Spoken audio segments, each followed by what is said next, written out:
જોઈએ। લોકસભાની ચૂંટણીની તારીખોના મેસેજને લઈને ખુલાસો થયો છે। સોશિયલ મીડિયામાં એક મેસેજ વાયરલ થયો અને મેસેજ ખોટો છે। તારીખોના મેસેજને લઈ કેન્દ્રીય ચૂંટણી પંચે સ્પષ્ટતા કરી છે। વાયરલ મેસેજમાં 12 માર્ચે એ તારીખ હોવાનું જાહેરનામું બહાર પાડવાનો દાવો કરવામાં આવ્યો હતો, ત્યારે વાયરલ મેસેજમાં 28 માર્ચ સુધી ઉમેદવારી નોંધાવવાનો દાવો કરાયો। ત્યારે વાયરલ મેસેજ પ્રમાણે 19 એપ્રિલે મતદાન યોજાવાનો દાવો એ મેસેજમાં કરાયો હતો। વાયરલ મેસેજમાં 22મી મેના રોજ પરિણામ જાહેર થવાનો પણ દાવો થયો। આ તમામ તારીખોના દાવા ખોટા હોવાની ચૂંટણી પંચે સ્પષ્ટતા કરી છે। તારીખોને લઈને હજુ સુધી કોઈ ઔપચારિક જાહેરાત નથી થઈ।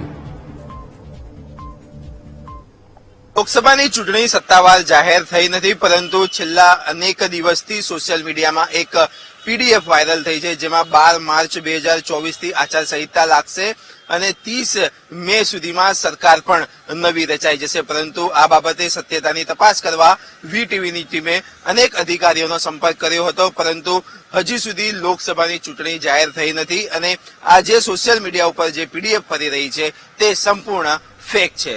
કેમેરા પર્સન મેહુલ સાથે પાર્થ જાની, વીટીવી ન્યૂઝ, અમદાવાદ।